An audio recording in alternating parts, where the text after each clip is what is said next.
April 29. And sound is good. The video is good. I had to test everything out this morning. Oh my God. The internet is such a mess. You know, the bandwidth. Remember I talked about the bandwidth. Now remember, this is a simulcast between YouTube Live and Facebook Live. Twitter's been on and off being able to accept our broadcast only because of bandwidth. And they seem to drop out more often. So I thought I'd relieve the system and make a simulcast between the two main, although I like Twitter, the two other main social networks, Facebook Live and YouTube Live. I've gotten very fond of YouTube. I find myself at night going over to, my big screen TV has applications that you can open. So I hit the Xfinity button in the middle of the remote, and you can cruise over to, it's eight pushes of the right button, and it gets over there to YouTube, and you can open up YouTube on your TV, which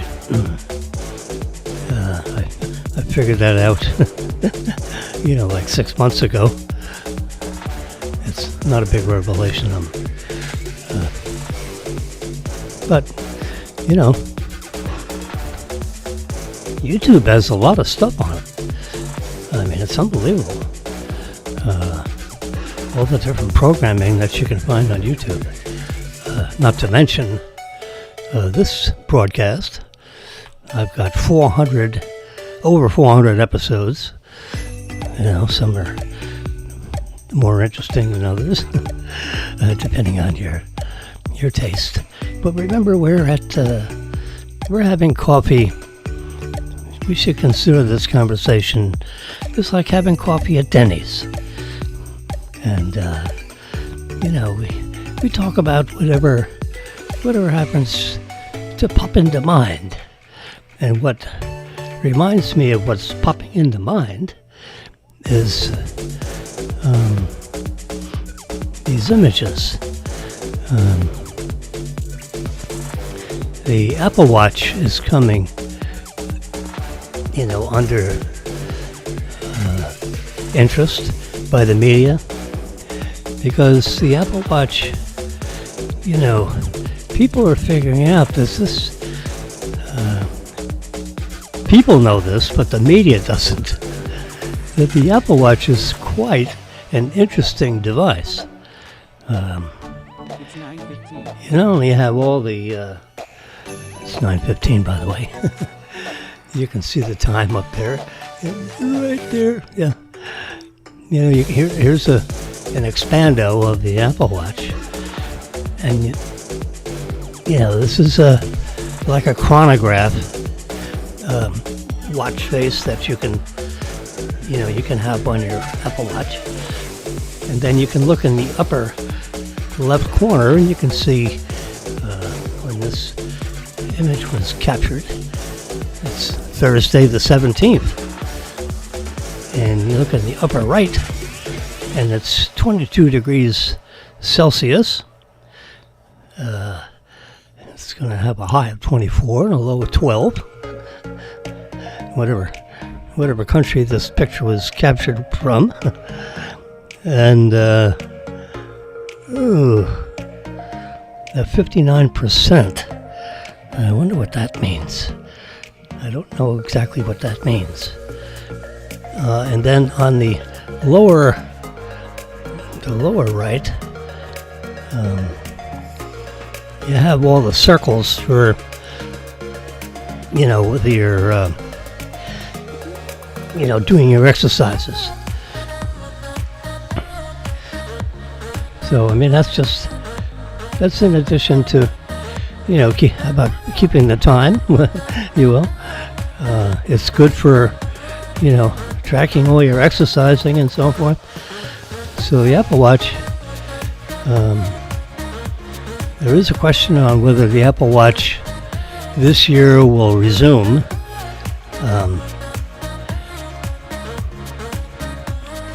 the use of the oxygen.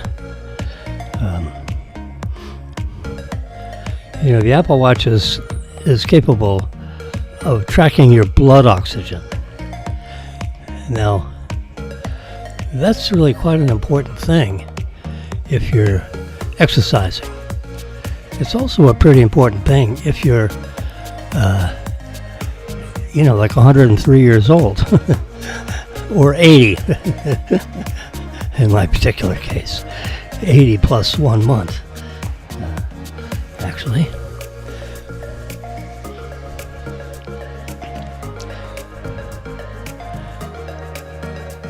But they have the oxygen capability switched off, software switched off. The watch is capable of doing it, but they have it turned off because there's litigation that's ongoing between another company that says that the way in which the Apple Watch is gathering the oxygen information infringes on their patent on gathering oxygen. And it doesn't, from the immediate perspective, which is the only way I know, there doesn't seem to be a settlement in the making. They're litigating it. Apple is appealing it, with the European Union and all that. And the president can refuse, something about that case, which would then open up Apple to use, the oxygen thing, which I wish you would do, because that, I really want to know my blood oxygen. And I bought the Apple Watch so I could get that. And,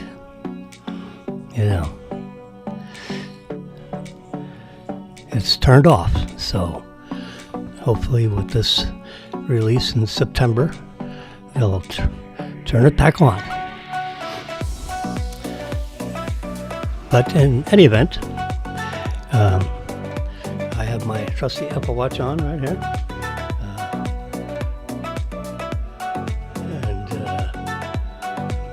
Notifications. I can see there's a little green bar on the bottom, and I can see that our Tesla has 200 miles of range. So our fuel tank is 2/3. Can you imagine? You can see that on your watch. This is live data. This is not some hocus pocus. Yeah, it's tuned in to the Tesla car. And let's go to the Tesla app and see what it says. There you go. You see it yourself. 201 miles, 70%. I guess the 2/3, but it's actually 70%. The traditional fuel gauge, if you had a gasoline car, this is empty, and all the way over here is full. So the needle is at 70%. Yep. And lately, most of the car manufacturers now are tracking what your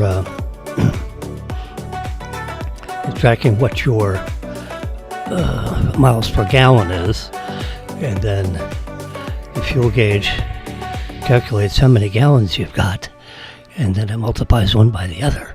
And you can also see how many miles of range you have in your fuel tank. And I remember when we had the last, maybe it's a Tesla car. No, I'm sorry. We have a Tesla car.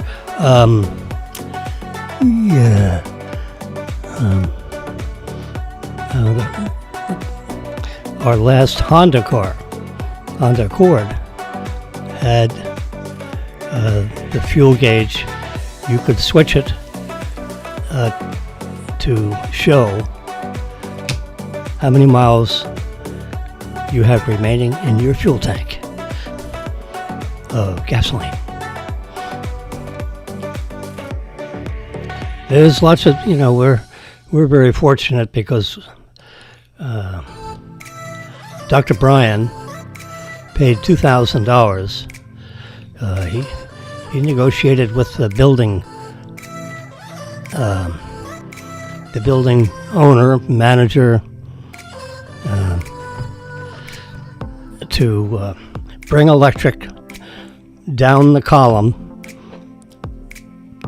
from their circuit breaker box so that he was able to charge his car on spot 265. So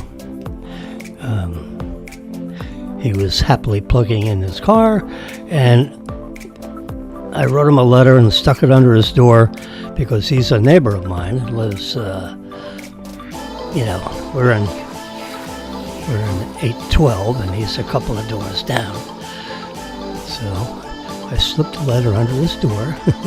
So when he came home, I had a little picture of a Tesla car on there. And, hello, my name is Jimmy. I'm one of your neighbors. And I just happened to notice that there's a plug, a NEMA 1450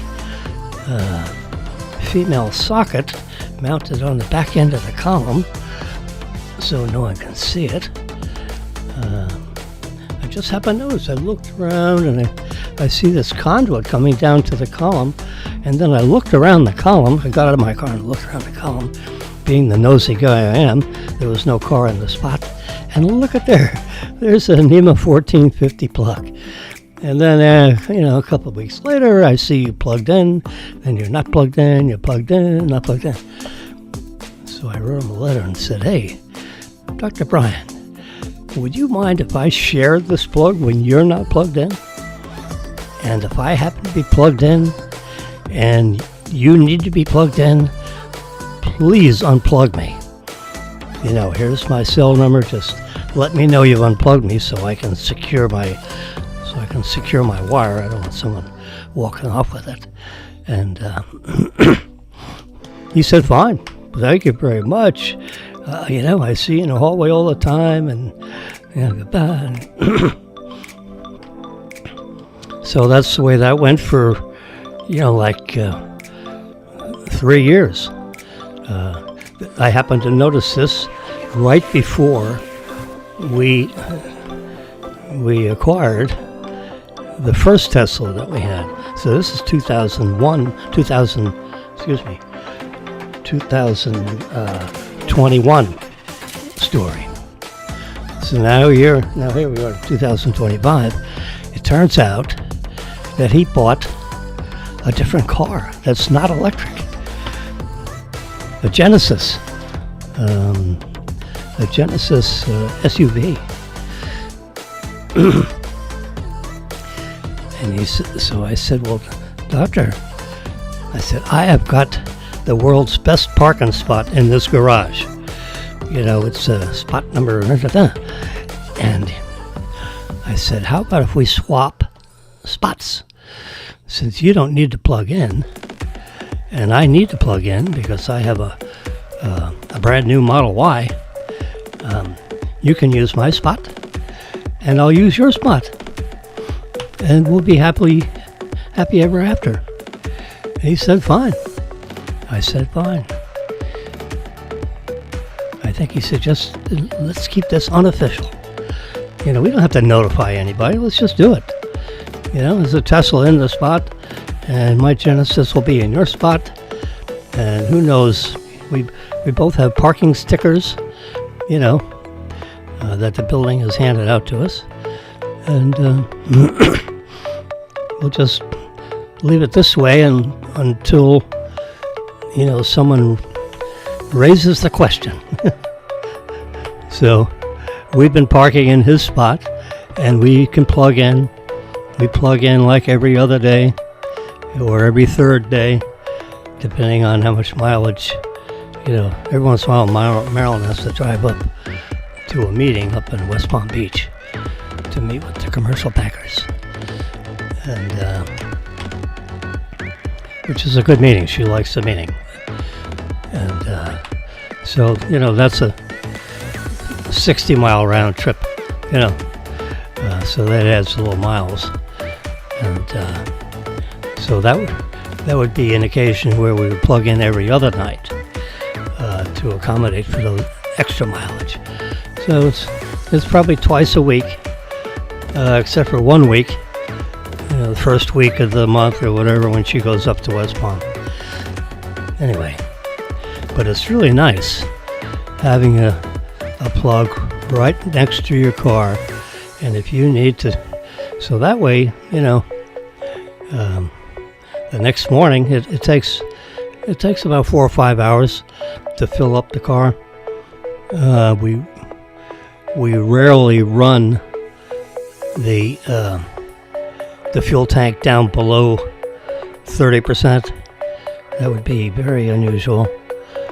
So 40% up to 90% or 85% takes 5 hours tops. So you plug it in. She comes home from work. 5:30. She plugs it in by midnight or 1 a.m. Tank's full. For all practical purposes. They don't want you charging it to 100% unless you have to. In other words, if you're going on a road trip and you need that extra, 30 miles of range, it's a 300-mile fuel tank. I like to use the word fuel tank rather than the word battery. So they say it's okay every once in a while to charge it up all the way, to fill it up all the way. And, but generally, we don't charge it past 91%. So it goes down to 30%, charges back up to 90%. Goes down to 30%, 40%, charge it back up to 90%. And that gives around about 275 miles of range, which, how many miles of range do you need? Just, driving around town. If you're going on a trip, fine. Charge it up to 100%, and you get your 300 miles of range. Or it's actually 290 now, because the battery is a year old. It drops down around 7 or 8, 9% from the EPA numbers, which are always the most optimistic numbers. It's 9:30. So we're about, it's a fuel tank is a 290 mile fuel tank for all practical purposes. But they don't want you using the top 10% unless you have to. So that brings you down to about 265. So with a 300 mile EPA range battery, we get 265 miles worth of range out of it. And we charge up and down and up and down and up and down, going up to 265, and that gets down to, 100 miles. We rarely get below 100 miles worth of range when she has to plug in. It's happened, like a couple of times a year. But when you have the plug right next to you and you park every night right next to the plug, every once in a while, a stranger will will back in next to us and plug in to our plug. And if I need to charge, I'll unplug them. And I've had confrontations with this Tesla Model 3 owner, and I said, look, this is our plug. We paid for it. So if I need to plug in, I'm going to unplug you. Thank you very much. And then you can plug in tomorrow. But right now I'm on fumes and I need to fill up. So I'll just drop your plug to the ground here and you can plug in when we're done. So we've had a confrontation on that, and they get the point. So, I mean, we could put a lockbox on the plug and have a key, and you open up the lockbox to get to the plug. That's one of the ways of privatizing the plug, but it hasn't been a problem, so I don't think we need to do that if we don't have to. Anyway, so there you go. 201 miles is 70%. So if you have your trusty calculator out, you take 201 divided by 0.70 equals, there you go, 287. So according to the Tesla computer, 287 miles is the range of our battery. That's from 0 to 100%. 287. So it was a 300 mile range battery, now it's 287. So we lost 13 miles of range in the last 13 months. Now it should, according to, we had a Tesla Model Y for 3 years, and the battery will come down, about 7, 8, 10%, and then it levels off, for like 100,000 miles. So it's not a straight line down. They guarantee, within the warranty period, which is like 8 years on the battery and the motor, the drivetrain and the battery, that the battery will not degrade more than 30% in 8 years. That's pretty amazing. Anyway, but you lose 10% pretty much right away in the first year and a half. Now we only drive, what do you call it? 50 miles a day or less. So that's 7,000 miles a year, or actually less. We turned in the Model Y the first time. It had 19,000 miles on it, on a 30,000 mile lease. So when they get that car back, they go, whoopee! Instead of 30,000 miles worth of wear and tear on everything, it only had 19,000 miles. Now, wear and tear,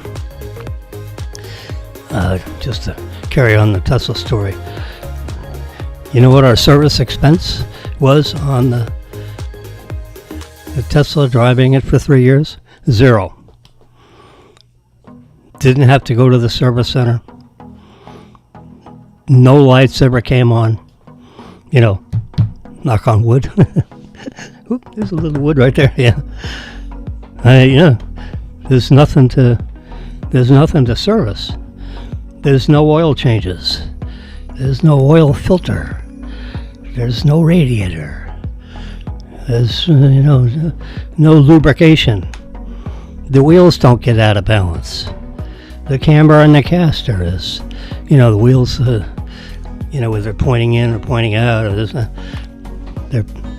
the tire tread is always, perfect. All you got to do is, I have a little compressor down here, keep it in my little cubicle here. And, every 6 months I'll go down there and let's go back to the Tesla app. And let's see. If we go to controls, now if I touch this right here, yeah, see the tire pressure? That's the tire pressure on all 4 wheels as of 3 minutes ago. And 41 pounds. That's what they want. 40, over 40, 42. Recommended cold pressure, 42 psi. See in the very top. So, twice a year I go down with my trusty little compressor and put, 3 or 4 pounds of psi into the tires to bring it up from 38 pounds back up to 42. It's 41 now.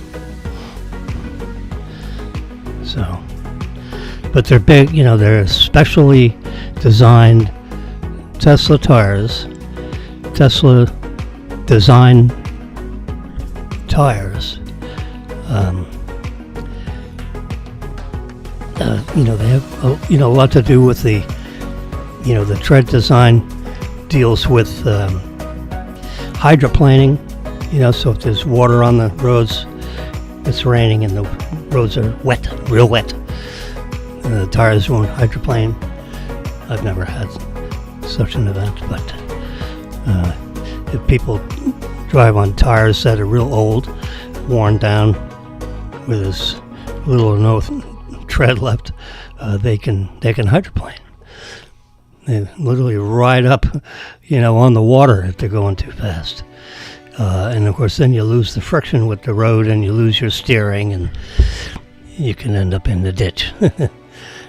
Anyway, so 3 years worth of, service, none, 0. So instead of, 120 miles, $120 worth of service charge to replace the oil and to replace the oil filter, that's $50 or $60.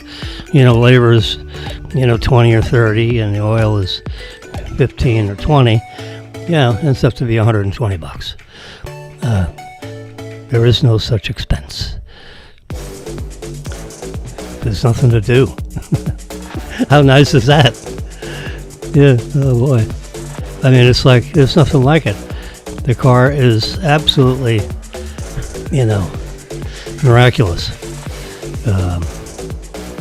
And when you press your foot down on the accelerator, whoosh, that car's like a rocket. It's just like when you turn up when you have the little Tonka toys, remember that race around the track? And you press the little zapper that makes it go faster, and zoop, and it's like, well, that's how the Tesla is. You step on that accelerator, and that thing does, oh my God, the G-force of, throwing your body back against the headrest. Matter of fact, if you really want to, have a demonstration, you can, if you've got a passenger or two in the car, and say, would you gently place your head back on the headrest, because I'm going to give you a little example of the acceleration capabilities of this car. And people will put their head gently back on the headrest, and then I'll just depress the accelerator, all the way down, and it's unbelievable. It's the torque that gets thrown onto those wheels. Projects the car forward in an amazingly fast way. So you have to get used to that, You drive the car like a golf cart. You push the pedal down when you want to go fast, and you lift your foot up off the pedal when you want to go slower. Because when you lift your foot up, the motors turn into generators, and that's the regenerative energy, your kinetic energy, meaning your momentum going forward, because you want to slow down. The regenerative braking, that slows your car down. So getting used to the car is when you lift your foot up, how much distance do you need so that you don't crash into the car in front of you?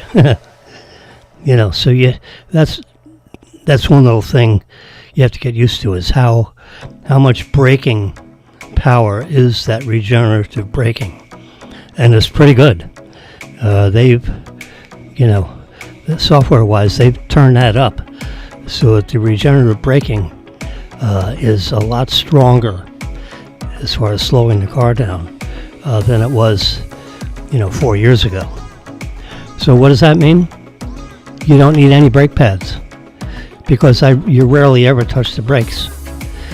Maybe once a month, once every 2 months, you might, touch the brake pedal, because the distance between you and the car in front of you was close enough because of a surprise. The car in front of you all of a sudden jammed on their brakes. So you have to slow down all of a sudden. So you lift your foot up on the pedal for the regenerative braking, and there's not quite enough braking power to slow you down fast enough. So you might have to touch the brake pedal just a little tiny bit to assist the regenerative braking. And that's the only time you use the brakes. Now, just out of habit, when I'm sitting, at a red light, I'll rest my foot on the brake pedal, just because I've always rested my foot on the brake pedal when you're at a red light. It's just to keep the car. Now, the car is locked. The braking is locked when you have your foot lifted off the accelerator. But just out of habit, I put my foot on the brake pedal anyway. But that doesn't use any brake pads, as far as wear and tear. It doesn't consume any of the metal on the rotors. So when you turn in your car, the rotors are clean and the brake pads are fresh, because none of them need to be replaced, because you rarely ever use the brake pedal. That's almost like emergency braking. You rarely ever need the brake pedal.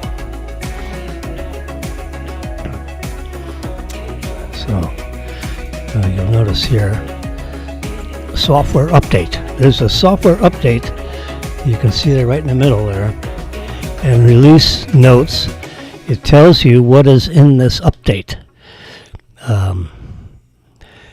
And multiple trip plans are now available.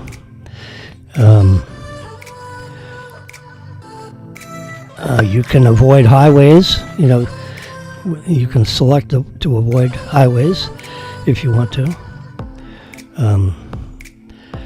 Dash cam update and side camera recording. Because you've got cameras on. You got 2 cameras on each side of the car. So that's 1, 2, 3, 4. Yeah, 5, 6, 7 cameras. Because you got 2 on each side.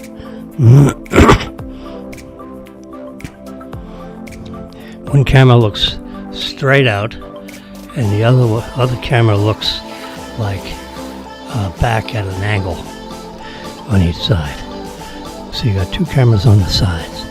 You got 2 cameras in the front, and you got 1 straight back above the license plate. Yep.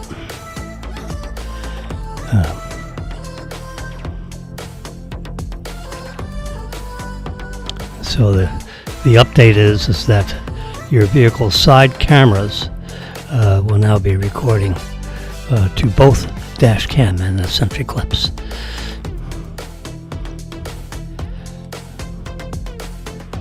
The trunk height, you can adjust how high that hatchback goes up by location now.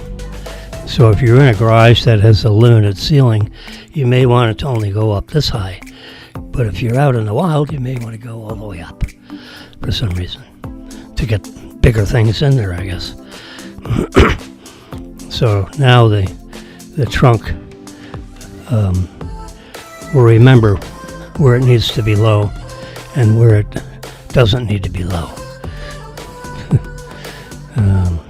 Adaptive lights means that as if you're in the highway and there's cars coming at you, the lights angle themselves over a little bit to the right so that it's not in the opposing traffic's eyeballs.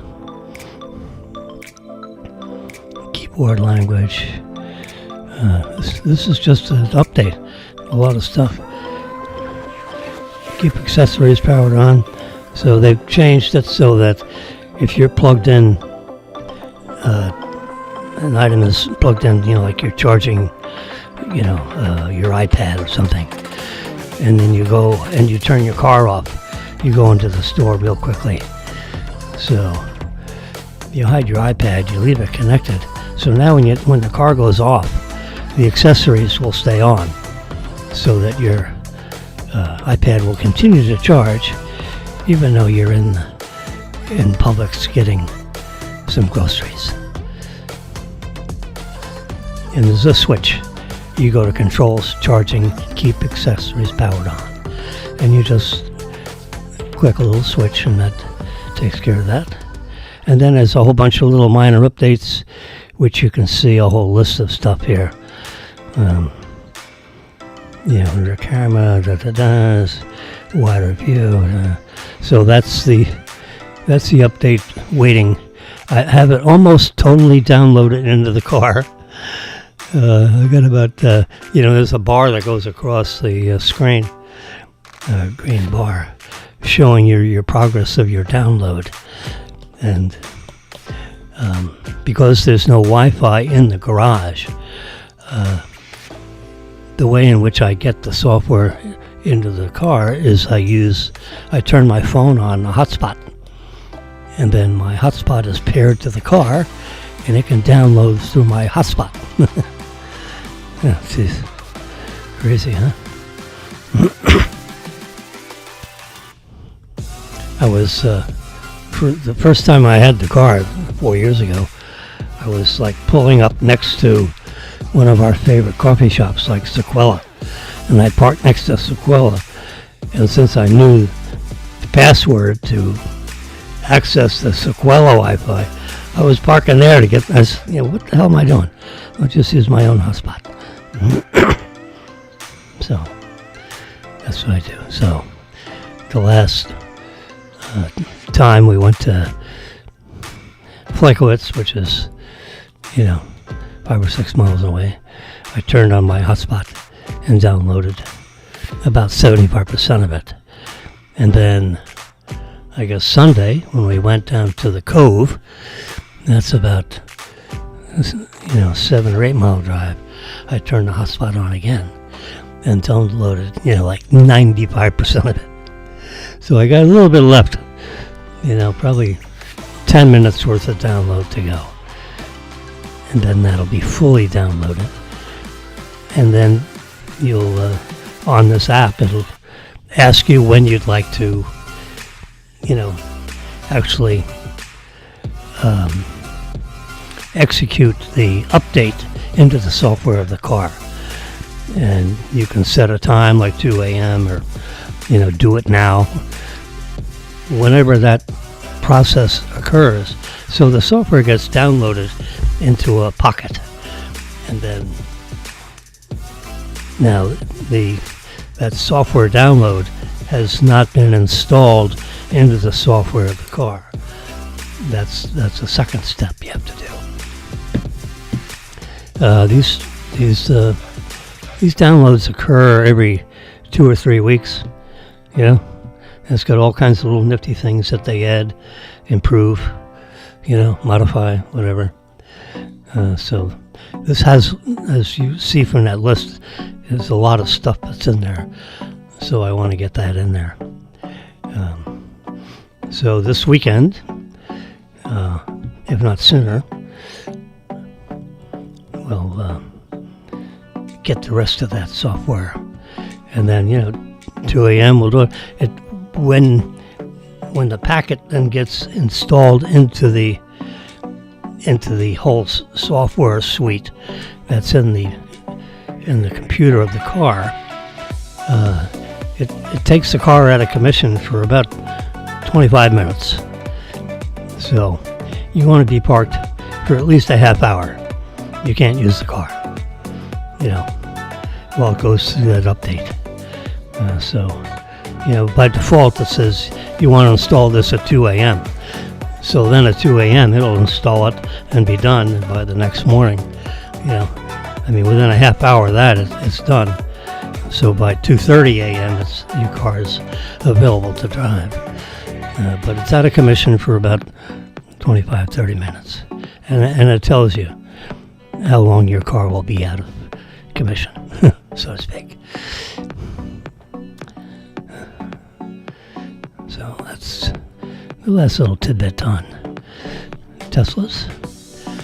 But isn't that amazing? Right here from my iPad, my Apple Watch, I can see how much range there is in the car.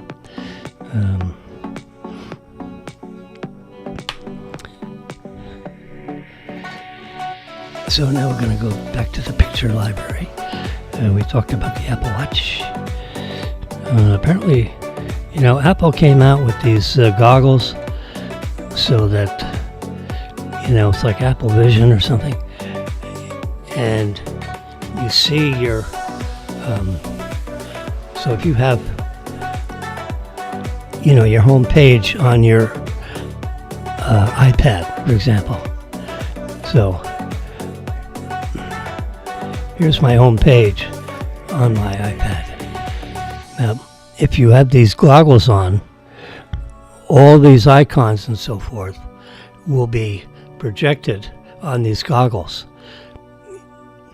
So that when you're looking out, in front of you, this whole screen is like in space, right? A big image of this floating, moving three-dimensionally in front of you, like it's a huge screen, translucent screen, and you see all your things, and you bring your finger up and you just click your fingers or something, or tap on it, a double tap by holding your hand out, and it will execute and do everything on these goggles.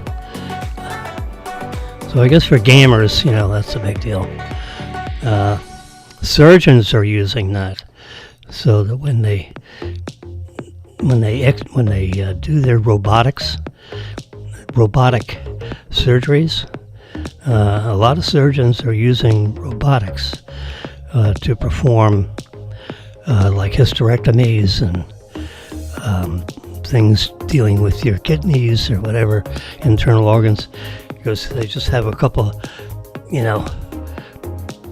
probes that stick into your abdomen, and it performs the surgery without, cutting you open, to do the surgery. And you can watch what you're doing with the goggles. So a lot of doctors are picking up those Apple goggles for that purpose. But anyway, for the gamers, apparently Apple is going to come up with the less expensive version of that Apple Vision. Let's say $1,500 instead of $3,500. $3,500 is a pretty steep price. Get back to the pictures. There we go. So that's why I clipped that out. Here's Tim Cook and all the employees. He travels around. This is the front door, this big glass cube of the Manhattan Apple store.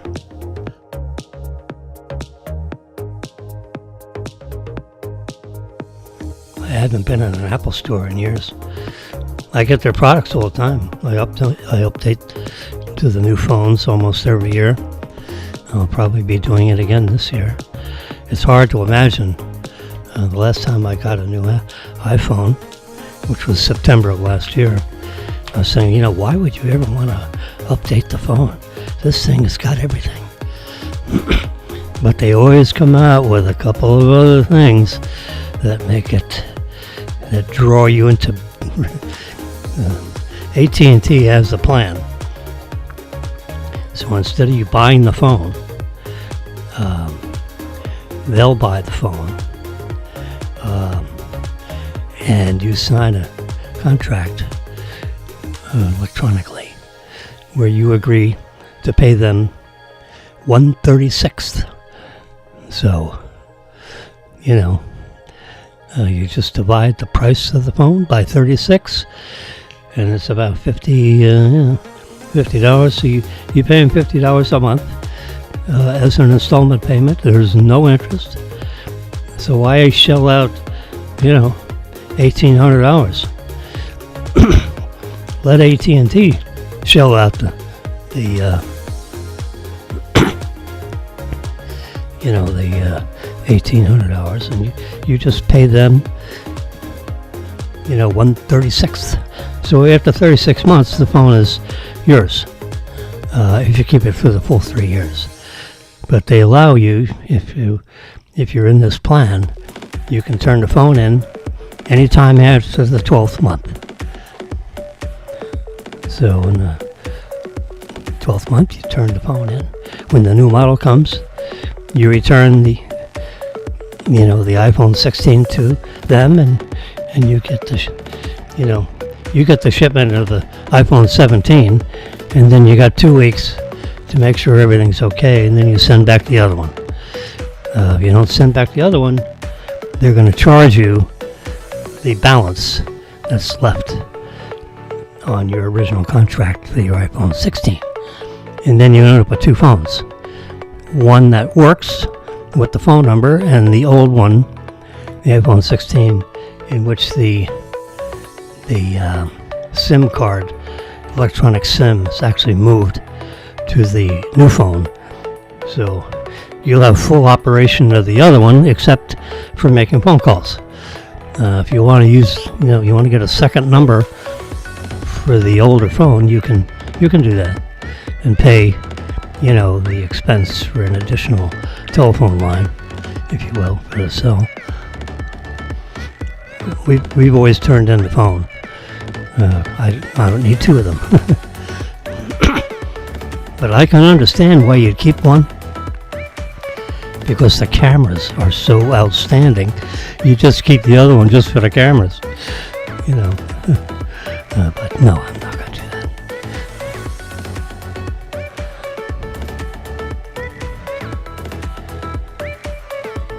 So the rumor mill is going crazy on what's going to be in the new iPhone, and what the improvements are.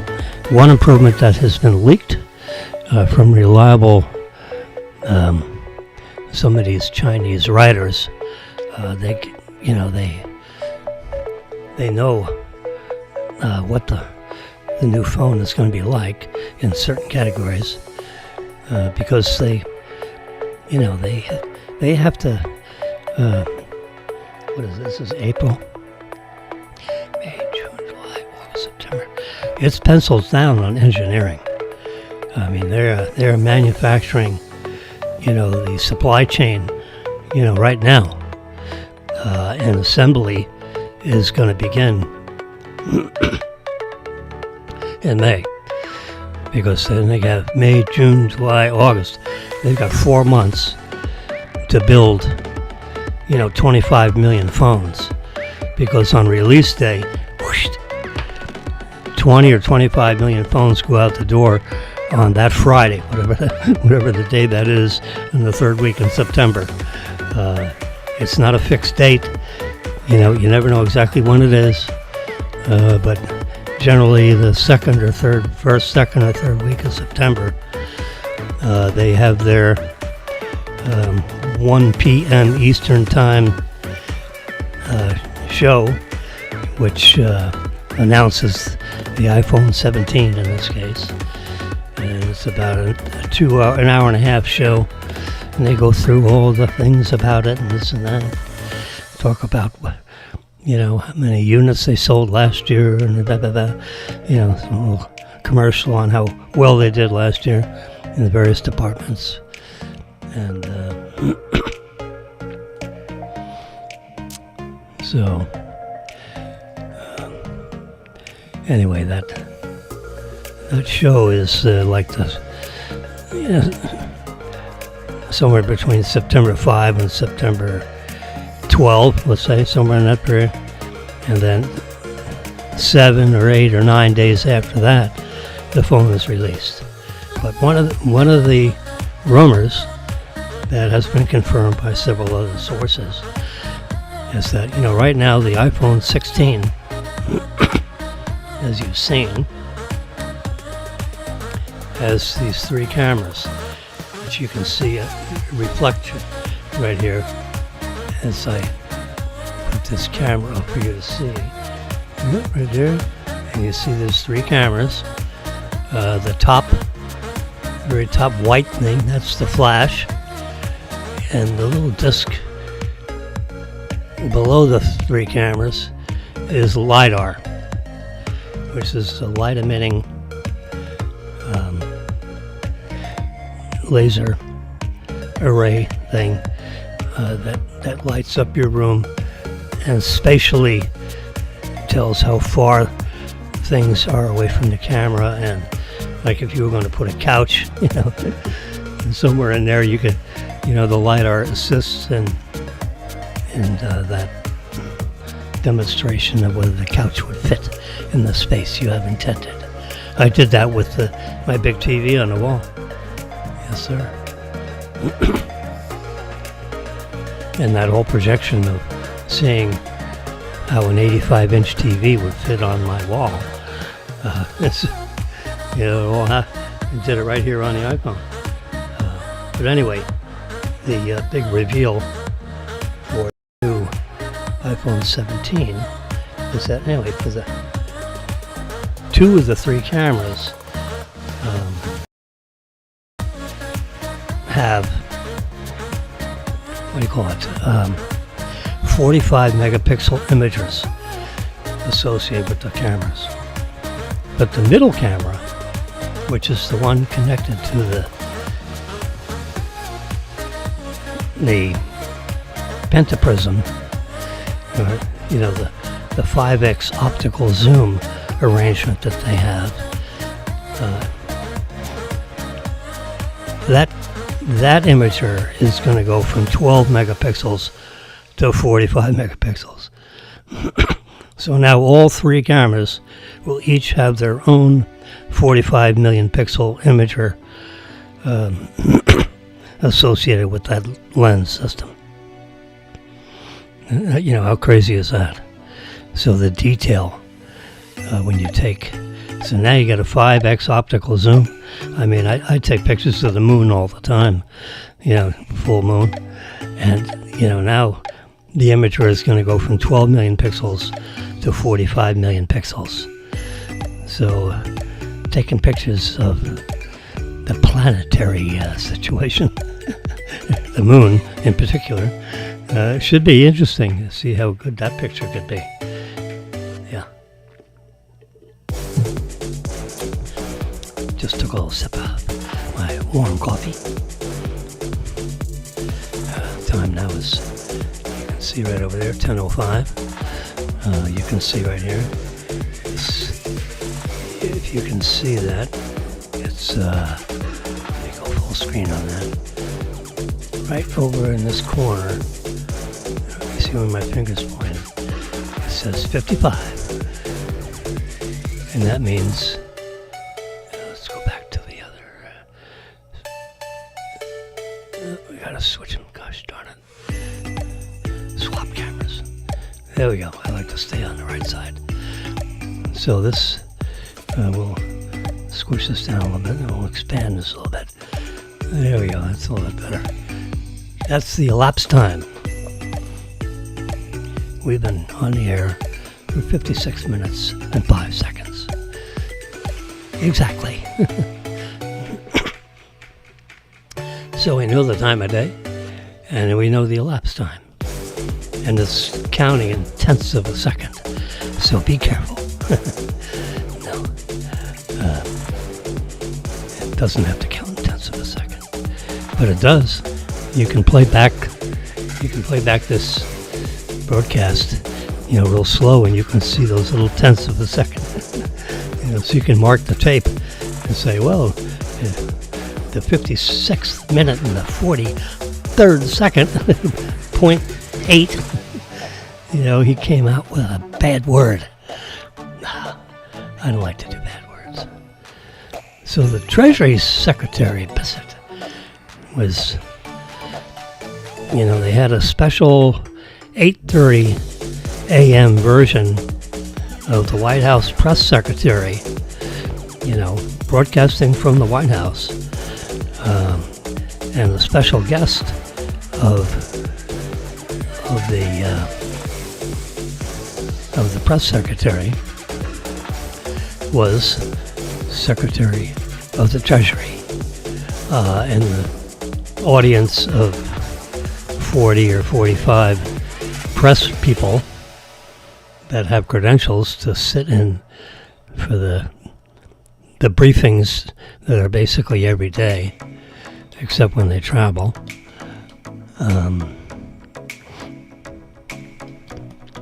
They fired questions at the Treasury Secretary. Good questions. I guess they knew he was coming. They apparently sent out a memo to all the credentialed people that go to these to let them know there's going to be an 8:30 special meeting of the press secretary, and so they had questions prepared and written out into their iPhones, I guess, because they kept on glancing down.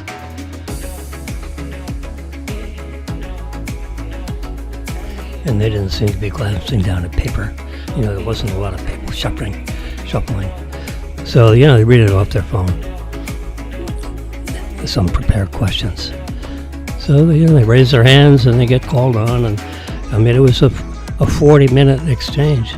At least I turned it off after a while because I had to come on here.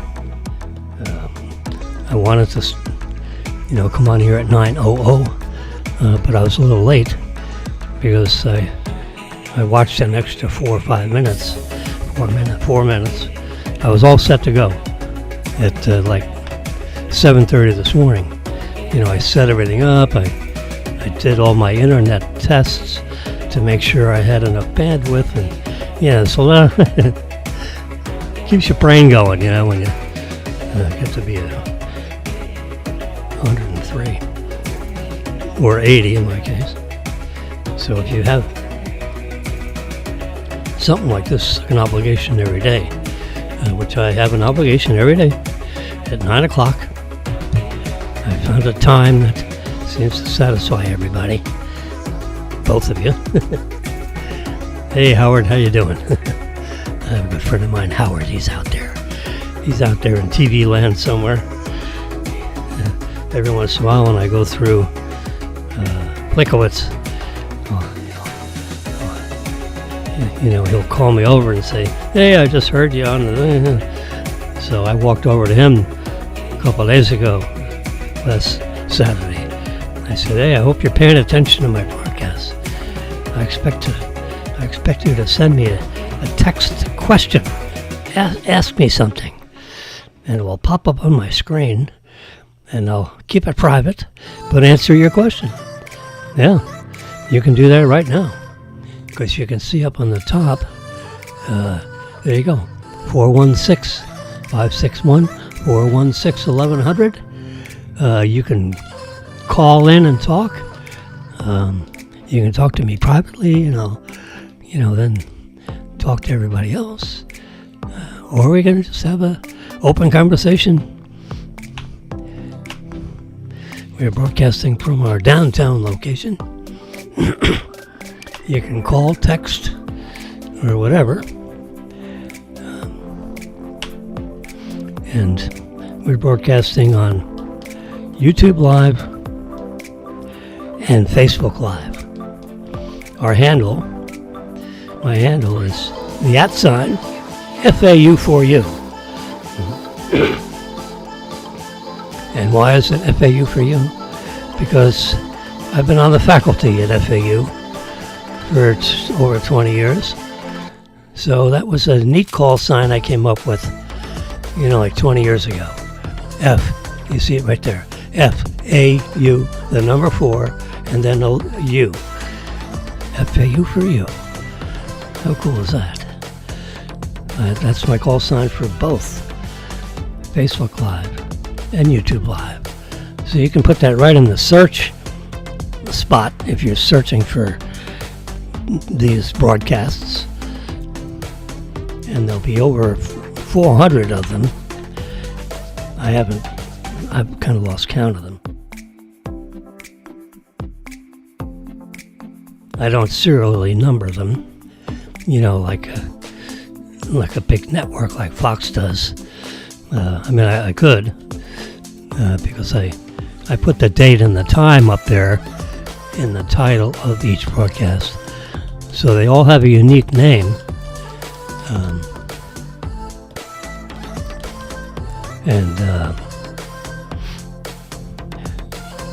So they're dated, 04, 29, 25, /9 a.m. So if I had 2 broadcasts, then it would be, 04, 29, 25, /2 p.m., if there was an afternoon broadcast. So that would differentiate it from the 9 a.m. one. So because they're all by date, it's a unique broadcast. Can't have them the same name, or else it goes, which one do you want to keep? So you have to keep changing the name of your broadcast. So I take the first part of that ticker tape and then add to, the date. Now I could put, like 421, 422. So I'd have to have a little pad here and mark down which numbers I've used. But someone told me there were over 400. So until someone tells me it's over 500, I'll just keep saying it's over 400. Anyway, made in America. That's a big theme out there with the Trump campaign promises to bring manufacturing back into the United States. And that's why we see this picture. And he's breaking his back to, that pressure has caused, he's putting the arm on these big companies. Apple is a over $3 trillion company. So how do they come up with that number? Well, you take the number of shares outstanding and you multiply it by the current stock price, and that is the capitalization value of the company. And that's how they come up with 3.5 trillion. They do that multiplication. So it's over 3 trillion. It goes up and down depending on what the stock price is. But for a $3 trillion company, they're not making an awful lot of stuff in the United States. Very little, relatively speaking. It always says, designed in California and assembled in China. Well, we want them assembled in the United States.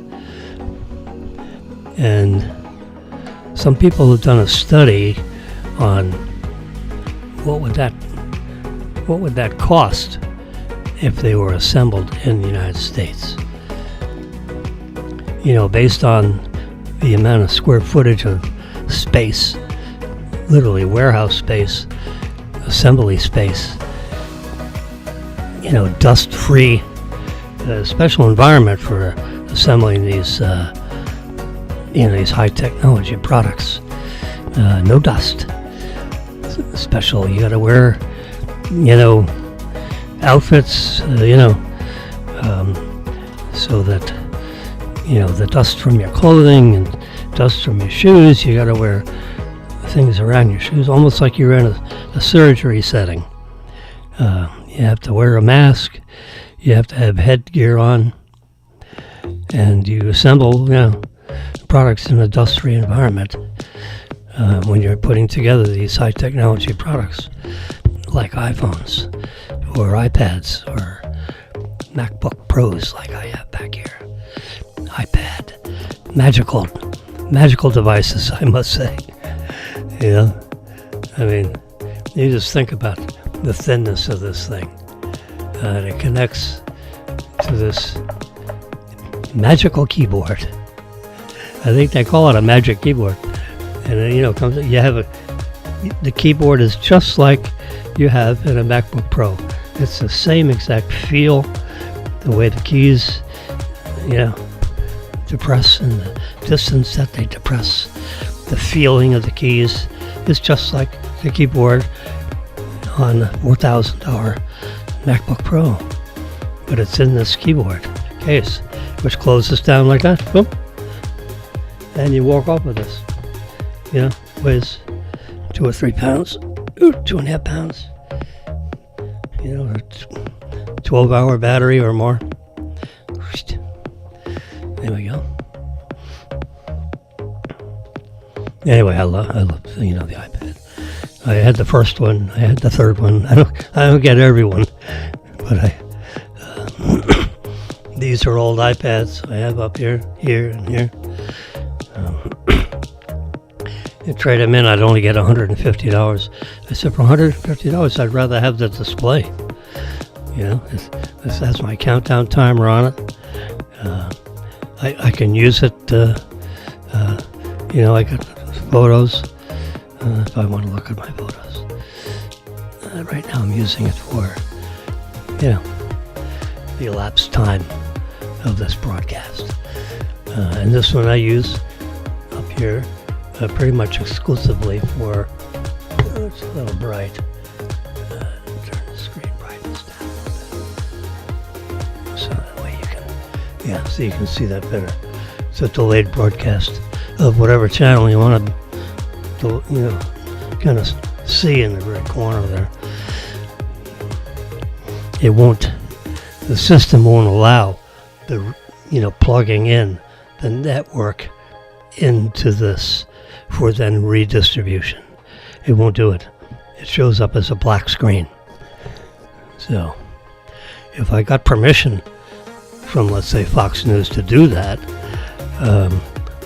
I don't know how I would, unblock it from the standpoint of Ecamm Live. Ecamm Live won't do it. Now, if I got permission from a particular channel to rebroadcast them on my show here, I'd have to get a hold of Ecamm Live and see if there's a way they can unblock that. Show them a copy of the permission slip, if you will. Anyway, I'm not going to bother doing that. I don't need to. I got enough visual content. So I've actually plugged in this white cord right here, this white cord,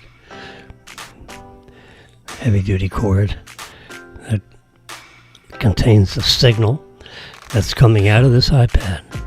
This iPad is getting the information from the internet, and then it's going through this cable, and then it comes right back around into here. And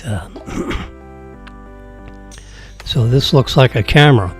To Ecamm Live, this is another camera. This is one camera. You can see that. And then this is another camera. I can connect. I have another wire over here, which is connected to my iPhone. I could have 3 cameras. I could plug that wire into this iPad. So I could have 2 iPads going. And this video camera going all at the same time. I plugged it in that way once just to see what it would look like. It divides the screen up into thirds. It's a little busy, so I don't bother having 3 of them. So this iPad right here, see I'm shaking it, and you can see it's shaking. There we go.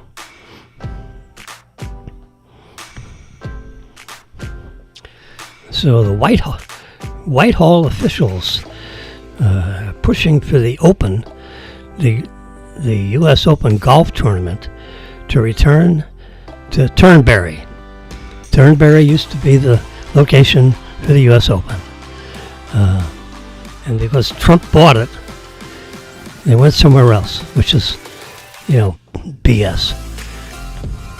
This guy, when they own a property, it's, in his Trump Turnberry shirt. The properties are spotless. You go around the golf course, you can't see a cigarette butt anywhere. The place is just spotless. They got people, groundskeepers, running around there 24/7. They have the best people that know how to deal with grass and the watering of the grass and how to deal with the different climate issues with the grass and the sand traps. I'm talking about golf courses now. And I financed a couple of golf courses, so I'm familiar with all that goes on with operating a golf course. It sits on roughly 100 and, the best golf courses like Turnberry, might be sitting on 150 acres of property, where the holes are arranged, with water and not water and sand traps and, all the peripheral ground that's needed. It's about 135, 140 acres. Just say, round up to 150 acres. I'll bet you that's how much property Turnberry is. And then around that, you have housing, commercial buildings and so forth that might surround, the golf course. Low-rise townhouses, single-family detached homes. That would be multi-million-dollar homes on the 18th green. But anyway, apparently, Whitehall officials, whatever that means, I don't actually know what Whitehall is. They must have something to do with the U.S. Open. But they want it back in Turnberry where it belongs. So now they'll have all that political crap because, Trump owns it. That's stupid. The Trump organization is operated by one of his sons, I think Eric. Trump doesn't do it. Now, of course, Trump, bought the property when he was, operating the companies rather than being president. But over the last 10 years, his sons have been running the businesses that he had. Plus they had, Trump kids are, smart kids, and they have some of their own businesses. So, it's a conglomerate of all kinds of businesses. These are multi-billionaire people, so they're involved in lots of stuff. And one of them is owning and operating, I think, 11 major golf course properties. Golf course oriented properties or just golf courses. In Ireland and, it's... but I think they have 11 properties. And they're all spectacular. Run he's bought some of them out of bankruptcy. and turned them around and made them world-class properties again. It's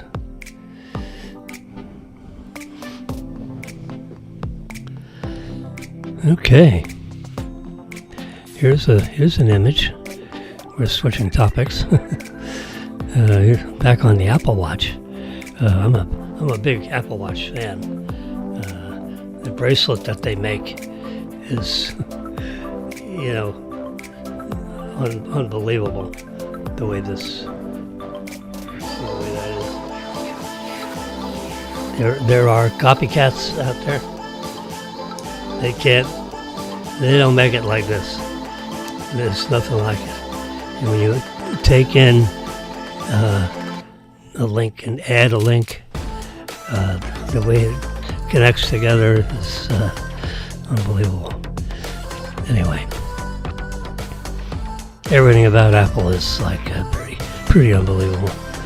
But the Apple Watch is, pretty nice situation. So here's an older Apple Watch, it looks like, because the reason why I say that is there's a lot of black around the edge of the image as compared to where the edge of the glass is. So this is an older one because it's got too much black area around there, wasted space. Now that's because of the way the Apple Watch was made. So my guess is this is an older Apple Watch. Can we just see an Apple Watch somewhere in this? This one. You see how if we expand this, you can see how further the image that's on the light emitting diodes or whatever the display method is, it comes closer to the edge of the metal casing, put that way. Where'd that other watch face go? There we go, it was our next one. Went the wrong way. Now this is a demonstration of showing, albeit on an older watch, it's showing how you can do a search. How do I get to, this whatever shopping center, and the blue dot is you. They put a little green pin in there. That's where you are now, and this is where you want to go. And if you're in a car, or if you're on foot, or you're on a bicycle, for example, you can do a search right on the watch. You just speak to your watch and say, take me to, the Boca Mall. Take me to the Apple Store in the Boca Mall, and it'll give you a turn by turn. I mean, you could be on foot, for example, if you were, 2 streets away from the mall, and you wanted to know which is the best way to get in the mall and get to the store. The Apple Watch has all the mapping and so forth necessary to use the GPS system that's in the watch to locate yourself, and then it will take you to the red pin where you want to go. So that's what that's showing. There's so many things you can do with the Apple Watch that has nothing to do with what time is it. What time is it?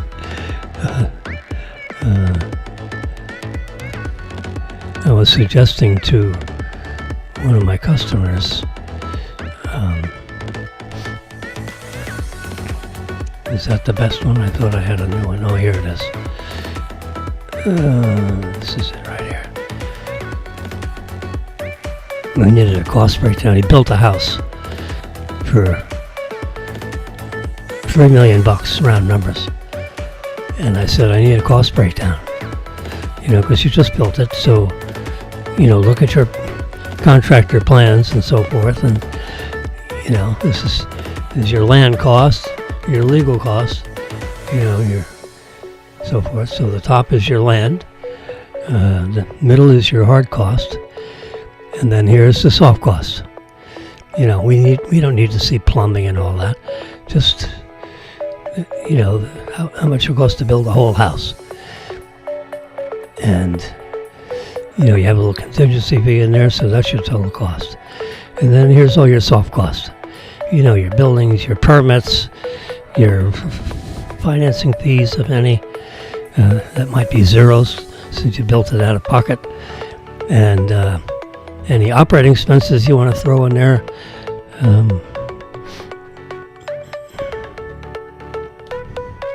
He was just giving him, this is a template that I've used for a number of projects.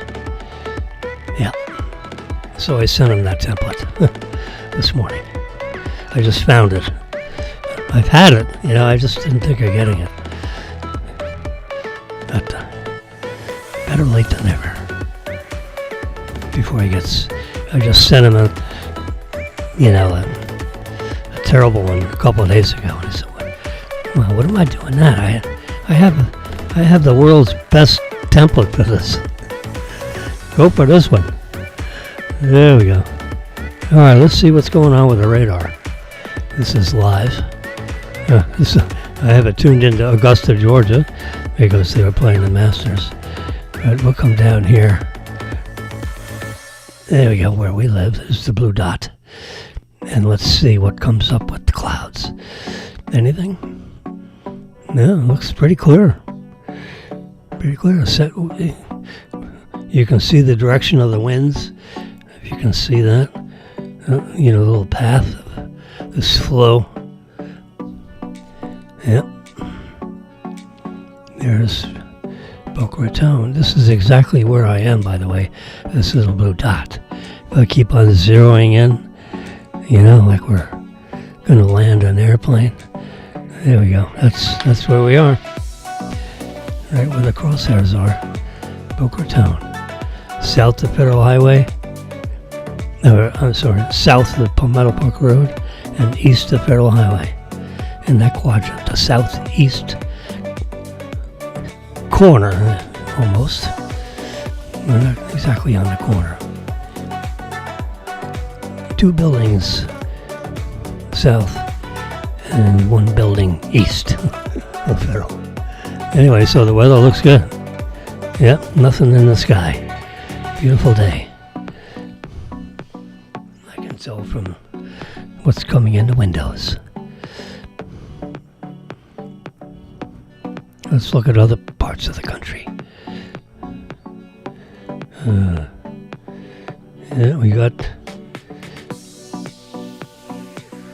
We got pretty fast moving. We got storms, a lot of lightning. You see all those, look at the storm system. That's coming right up through, what principal city are we dealing with?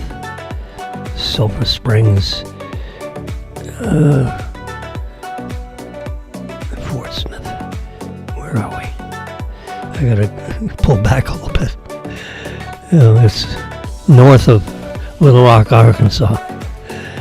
It is, east of Wichita.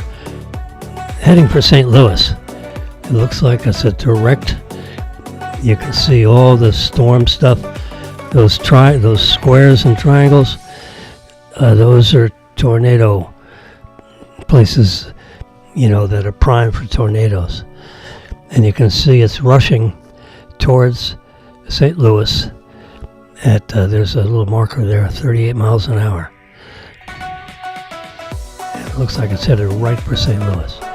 The notable thing there is that, that is a major population center. And, let's hit one of those pages again.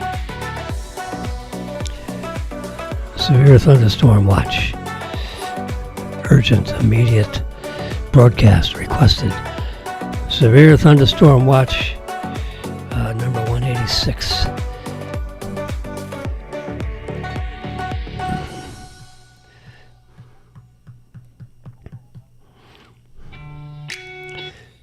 Prediction Center out of Norman, Oklahoma. This is at 2:35 a.m. This broadcast was said to be made.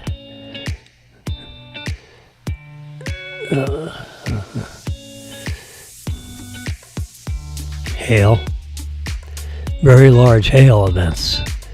2 inches in diameter. That's bigger than a golf ball. That's damaging hail, because that's a ball of ice. It hits you in the head, it's going to hurt. It hits your car, it's going to put a dent in. A 2-inch. It's like a 2-inch stone, and it's raining out of the clouds. 2-inch sized hail is, it'll wreck trays. Could damage your roof. It's definitely, you want to hide your cars. You want to put your cars in the garage, because if they're left out in like people that have these big lots of cars, like car dealerships. Oh my God, they're running like crazy now.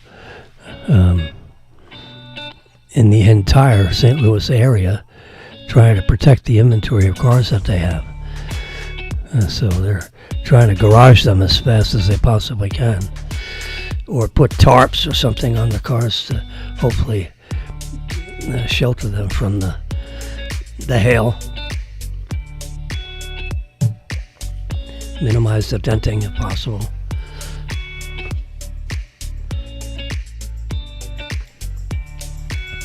Anyway, just giving you a little glimpse of what's going on. You'll see that in the evening news, I'm sure. A storm like that hitting St. Louis, there'll be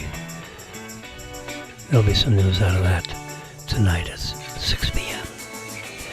I'm going back to Boca Raton. Stay tight right here. The people that live in that center part of the country, they get beat up all the time. We're always, we're constantly in the path of the media, because we're subject to hurricanes and all that business. But in the middle of the country, in the summertime, they get all those incredible storms that go through there. Tornadic activity can rip up mile-wide swaths of properties as it travels. You see some of those storms that I've driven through some of it when I was a young kid, traveling from the south up through Ohio, traveling right up through the middle of the country, and I saw this one thunderstorm, this one whole storm system. It looked like there was someone coming, some flying saucer coming through our atmosphere, and it made the atmosphere look really strange. All right, I've had enough of that. Let's get rid of Radar Pro. That's an amazing app. My Radar. Let's see, what's it called? My Radar Pro. That's what it's called.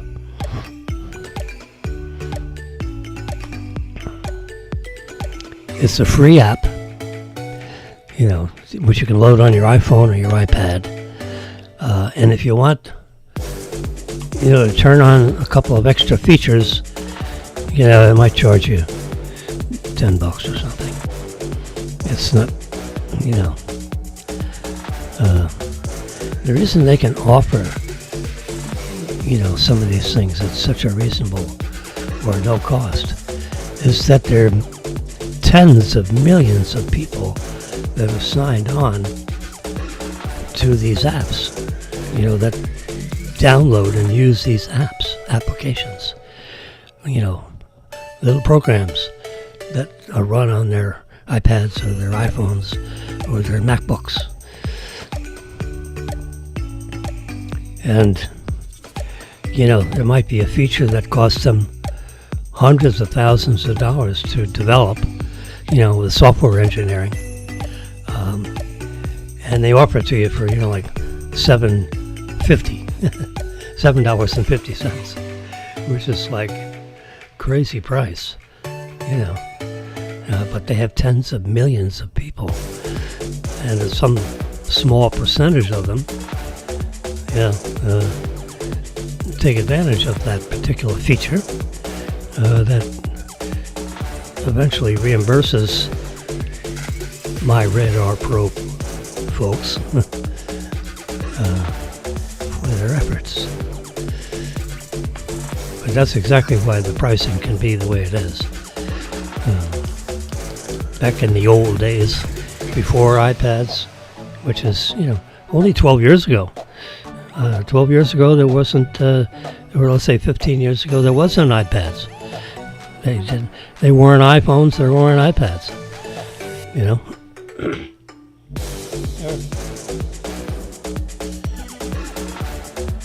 I got one device right here.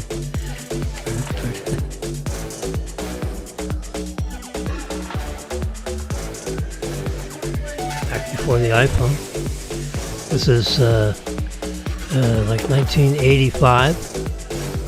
This is, 85, 95, 05, 15. So 40 years ago. Oh, wow. Time goes on. 40 years ago, this was your cell phone. And this is your battery. A nickel cadmium battery. That was the chemistry of the, 40 years ago. They didn't have lithium ion, nickel cadmium. And this is Motorola. And these guys make devices. Look at the connections there. Yeah. I used to go into the Motorola shop when they take these things apart, and I've actually seen inside this thing. It takes special tools to open it up. Anyway, this battery slides right on there.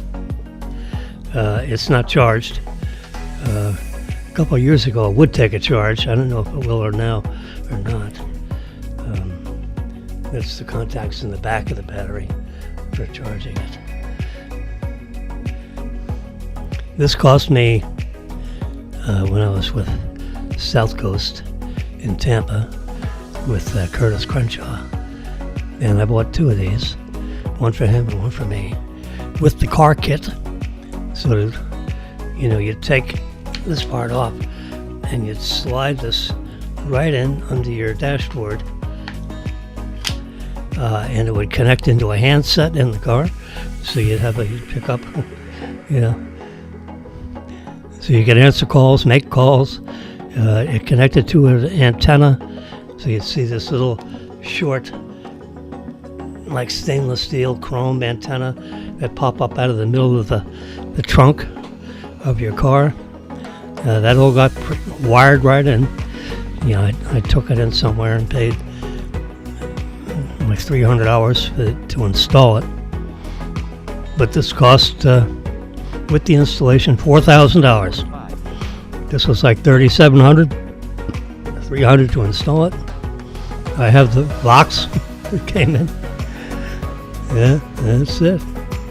That was your cell phone. This is cell phone. It was an analog network instead of a digital network back then. They converted to only digital just a few years ago. But you push and hold that button right there, and then this display would this is a display right there. And you'd dial in your phone number. I think you could speed dial like 10 numbers. No voice commands, strictly a cell phone. That's the antenna. Now you could put a long antenna on there in case you needed better reception wherever you are. It's flexible.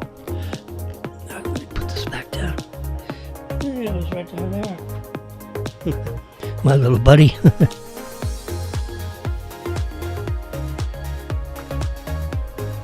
It's not the kind of thing it's not the kind of thing where you got a new one every year. You bought that. We bought that. It cost $4,000 a copy, and kept it for 5 or 6 years. And then I think I got a flip phone. Ended up with a BlackBerry Bold. Was my last phone before I got the iPhone 4. That's when I began the iPhone business.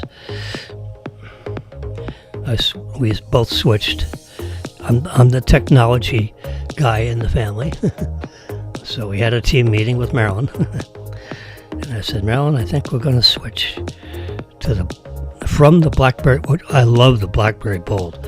Let me tell you, BlackBerry. BlackBerry Bold was one spectacular handheld communicator device. Anyway, we stopped with the BlackBerry Bolds and got the iPhone.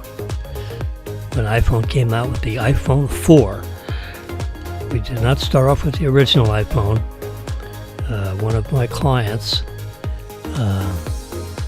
McAllister, was a customer of mine, and his wife it was probably he and his wife, but I was sitting with, I think I was having a meeting with him and his wife, but she showed up first. It was like a lunch meeting. We were going to talk about whatever. She was active in participating in making decisions on, major financing events. And I was the finance. I was the bank. Anyway, so I'm sitting with Jennifer and the wife, and she had the new iPhone, the first one. And she was so excited about it, and she'd show me how it worked and all this stuff. And I had it handed, it was in my hand, and I couldn't. The touch screen was so crude, back then, because it was, like 12, 14 years ago, right? I couldn't get, I said, Jennifer, I can't get my fingers to get recognized by the phone. What's the matter with my fingers? What am I doing wrong? I couldn't, the touch screen was, too flaky for me. So I didn't bother getting an iPhone then. And so that was the original iPhone. And I actually don't remember an iPhone 2. I think they just went to 3. They went from 1 to 3. They may have had 2 internally, at Apple. Which I don't know if it actually got released. Let's see if we can find one. iPhone 2. Let's see if there is such a thing. iPhone 2. So we're searching the web. And this is not a... No. That is not an acceptable iPhone 2. Let's just do an actual search. So iPhone first generation.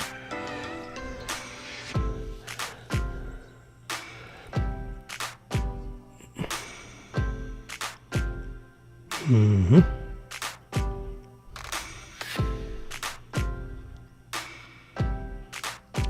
Well.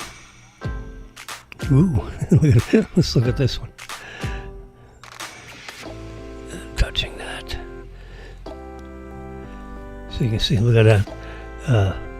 So this is the iPhone 2G. I stand corrected. So there was an iPhone 2. The iPhone 2G.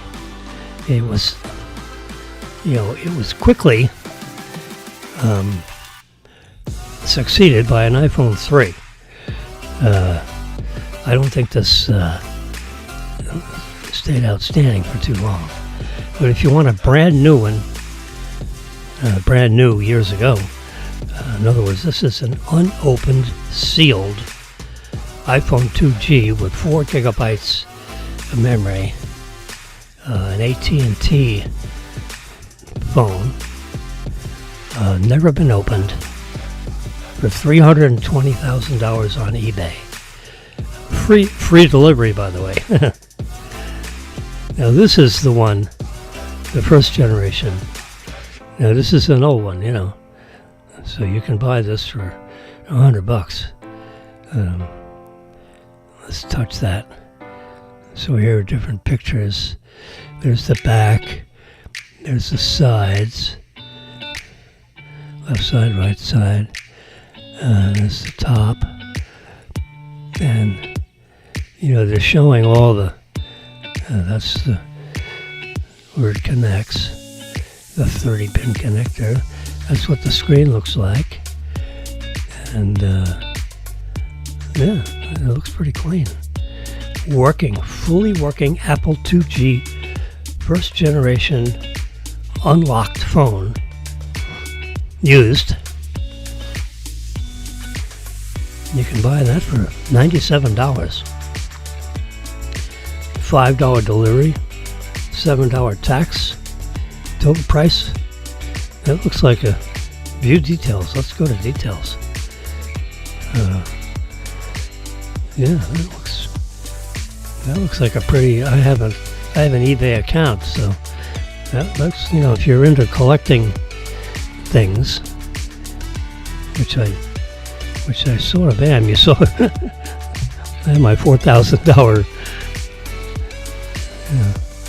Yeah, isn't that interesting? Anyway, so you can see the original iPhone, what that looked like. That's exactly what it looked like. Yeah. You can have one of those of your very own, working order. Imagine it would work on the system right now. You'd have to figure out how, with AT&T, how to get the thing, with the phone number in it.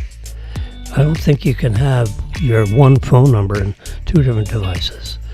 But that's the iPhone, the original one, and the 2G. And then they have an iPhone 3. Let's go up here to the search engine. Let's go to 4. Because that's the one I actually bought. 4. iPhone 4. And let's touch that right there.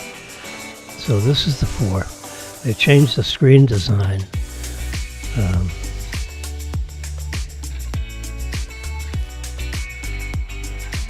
So it had like a 4-inch screen or something.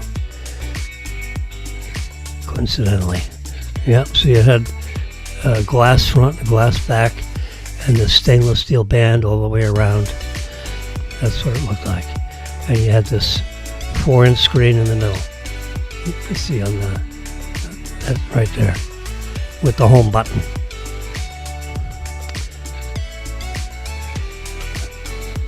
Now this is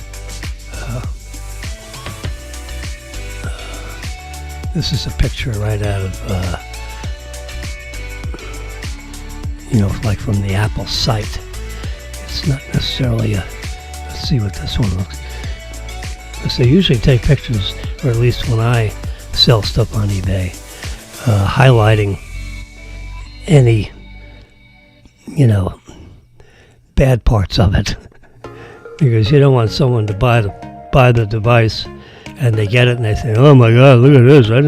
You didn't show me, it had these scratches all over it or whatever." Might be the problem. So this is the pictures they're showing. So now you have to go, obviously, when you're buying something like this. Description. We're playing around here, right? Refurbished Apple 4G smartphone with iOS 8 gigabytes of memory, 3.5 inch IPS LCD display, 2G and 3G connectivity, Corning glass front and back,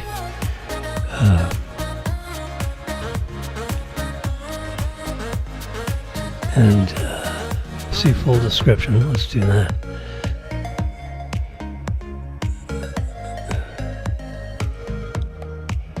Yeah, I don't want to see all that stuff. I want to see what's wrong with it. They're not really. They really don't show much what's wrong with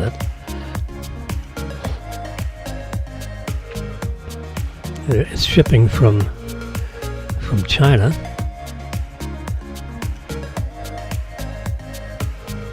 Shop with confidence. 9.9. How much is this sucker? Should we find out that? $49.99 plus $15 shipping from China to anywhere in the world. So $65, you can have one of your own. And it's factory unlocked. Original iPhone 4. Buy it now. It's a small little device. You know, it's not like these big screens like they have now. I like the big screens. Anyway, $50, $65. You got your choice of colors directly from China. If you like popcorn, that's the guy to get right there. Ooh. You want a 12-inch kettle. I have something like this one. Yeah, with the 3 switches up on top. Yep, this is what I got right here. Buy it now, $330. 2-day delivery.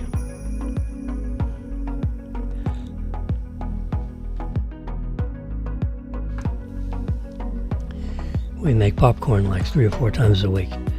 It's just a dandy snack, you know. After you get home and you have a cocktail, and you have some nice fresh popcorn. It's really it's a healthy, you know, fibers, you know, thing to munch on. But this is the one to get if you have, you know, 18 inches wide and 30 inches high. It sits on a countertop, or I have it on a base. Not that kind of base. No wheels. It's like a closed cabinet. It's another couple $100. But this is the one right here. Yeah. Yep, that's the tray for the old maids. This is like a 12-inch kettle, 1200 watt heater, which they got more than 10 available. There you go.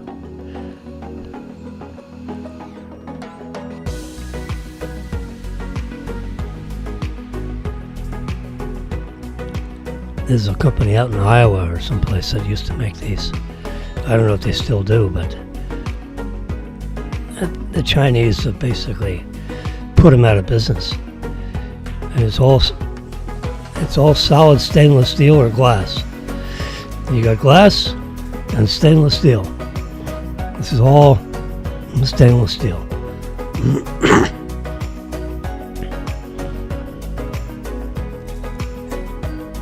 Yeah, see, large 12-ounce kettle, which you put a cup of corn in there, and it fills it up about 3 inches high in there.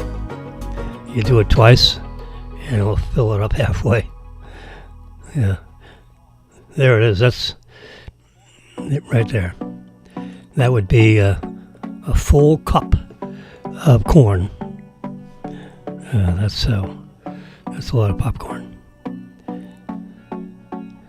I put them in. I put the corn in. Instead of these bags, I have 3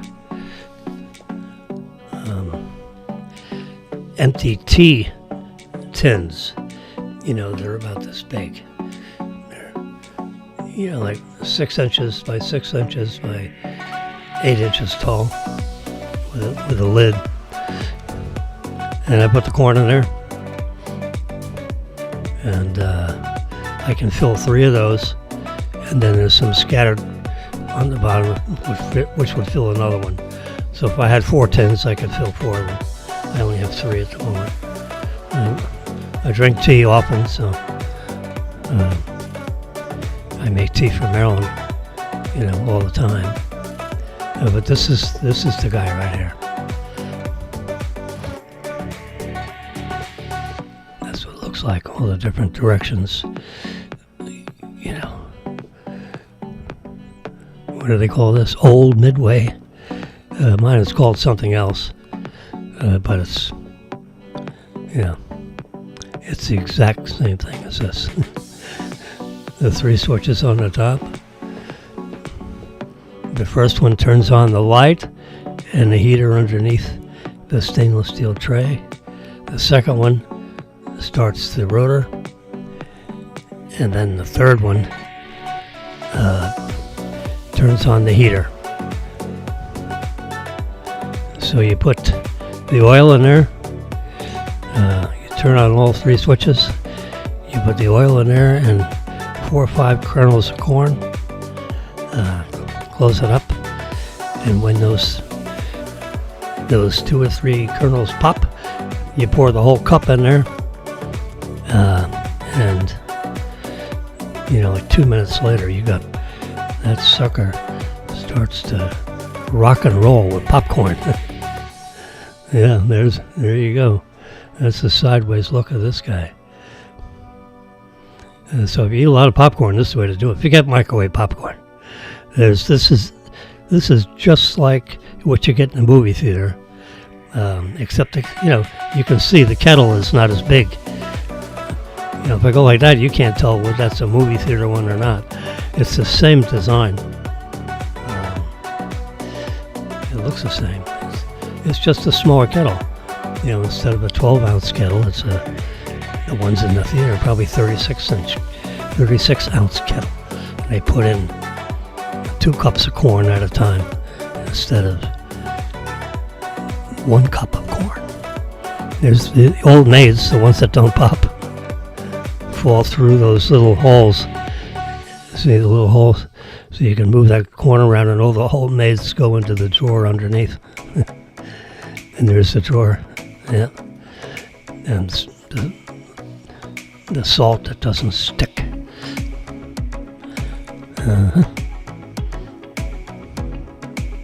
There you go. That's it. Let's see if they got a picture with dimensions on it. See if it's the same physical size. I'm going around through all the pictures over and over and over again. It doesn't show the dimensions. Oops, you'd have to look somewhere else down here. But it's all the stuff you can get on eBay. I don't know how did I end up here with the popcorn maker, but this is the one I got a long time ago.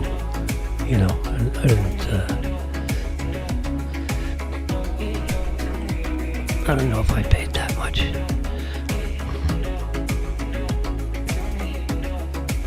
Boing. eBay. I got a couple of new kettles from eBay that fit that thing. So I've got 2 kettles and 1 popcorn machine.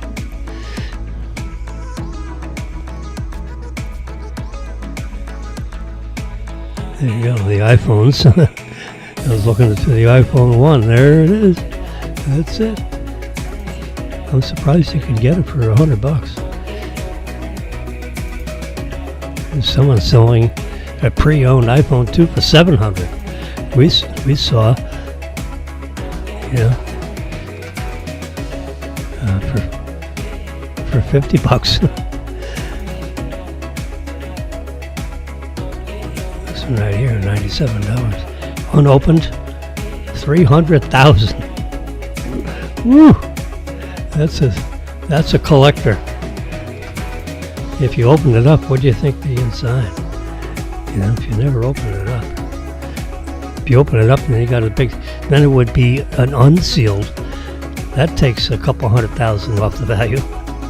If it's a brand new one in the box, it wouldn't cost that much. And that's probably hard to find. What with the magic of the internet, somehow or other we ended up on eBay looking at iPhones. And now it's 11 o'clock, sports fans. And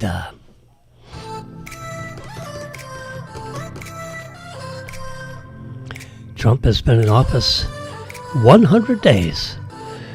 I don't know what to do, you know. FDR or somebody came up with this 100-day business. The world is too complicated for much to happen in 3 months. You need to have, you know, what have you done in the first year? You have a 4-year term. You made promises. Promises made, promises kept. That's a Trumpism, if I ever heard one. And it really ought to be first year or the first 180 days. But first 100 days? I mean, no. I mean, he gets around pretty quickly. But, you know, when you first take office, it'll take you 100 days to find a men's room. I'm being a wise guy, but, you know, it takes you a while to, you know, get your feet down, you know, get settled. Anyway.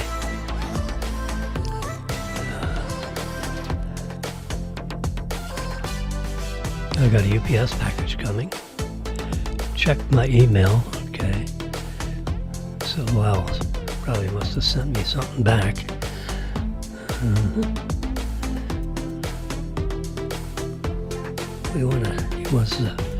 We have several loans outstanding with Lyle, and he wants to swap collateral on one of his loans.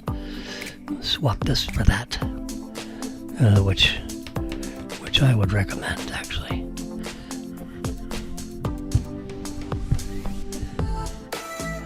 UPS will cut 20,000 jobs because there are 20,000 jobs because there are fewer packages coming their way via UPS. You know, they have a logistics algorithm, if you will, program. They have a logistics program which determines what delivery will Amazon deliver it itself, the package, to you, or do they need the services of UPS? Well, apparently Amazon is using UPS less because Amazon is building up its own delivery system with its own trucks, so to speak, and it keeps on adding trucks and adding bigger trucks and getting better drivers. I'm making all this up. But apparently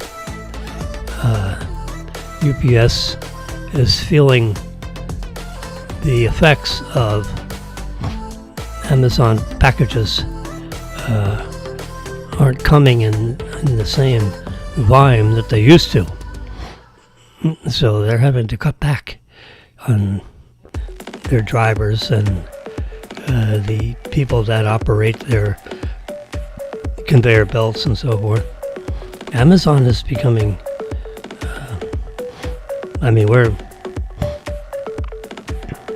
we get Amazon packages every other day, you know.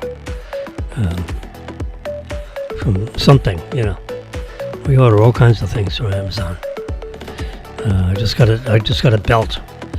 Yeah. American-made belt.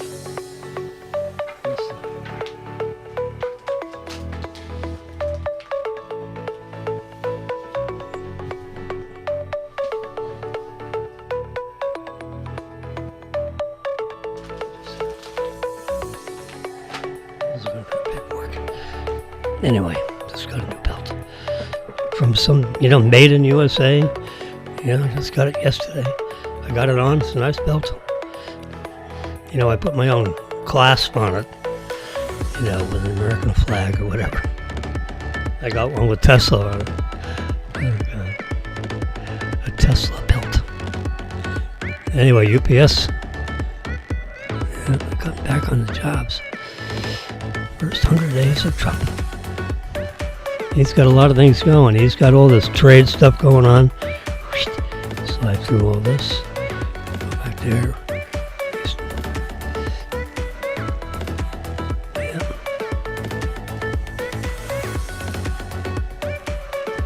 Should you be buying used monitors? I don't know. Here's electric vehicles. Flipboard. See that big? I don't know if you can't see it. If you look over, you see the F right here, the F, Flipboard, Flipboard, Flipboard.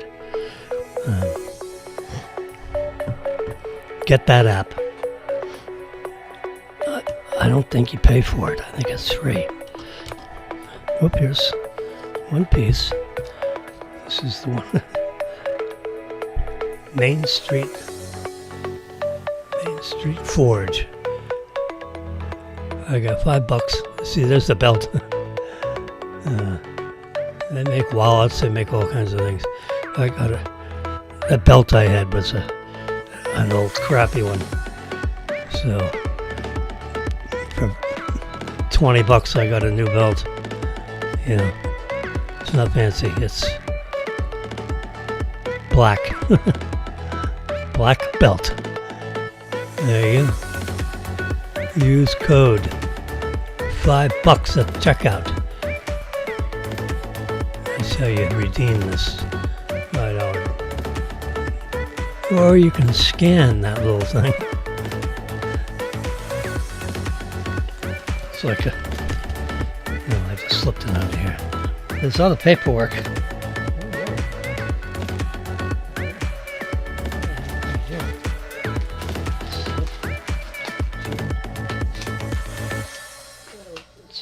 Stuck between something. All right, sports fans. It's Tuesday. I know it's Tuesday because Wednesday my housekeepers come. I have to send Erica, is my housekeeper, with her associate, and they come in like whirling dervishes, and they spend about an hour and 15 minutes in here. They turn everything upside down and vacuum and wipe down the windows and clean up the kitchen, wipe out the refrigerator, take out the trash. Usually got a bunch of trash. This trash can under here is full, so I put all the trash cans in the middle of the apartment. And they come through and they clean everything up. And boy, I look forward to them every 2 weeks. I had the wherewithal. I'd have them in here every week.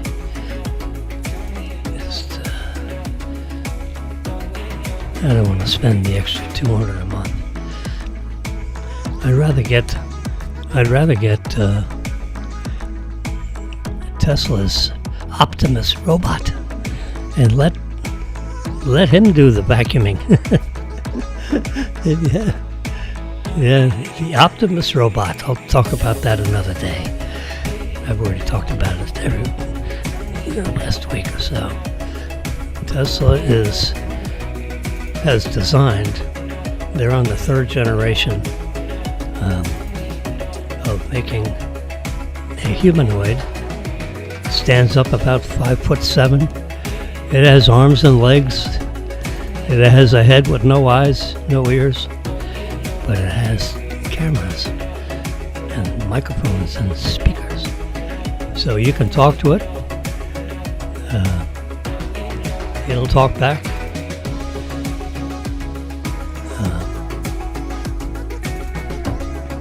And it will handle chores. It's designed to help take care of the elderly. So instead of hiring, this is not a racial remark, but instead of hiring a 45-year-old Jamaican lady to help take care of Grandpa, you can lease or rent. I guess it's a rental. I'm making this up a little bit because it's a moving target. They haven't really fixed the price. But I'm going to say for $250 a month, you could rent a Tesla humanoid robot of your very own. It costs them about $10,000 or $11,000 to manufacture it. So you could buy it supposedly for $20,000.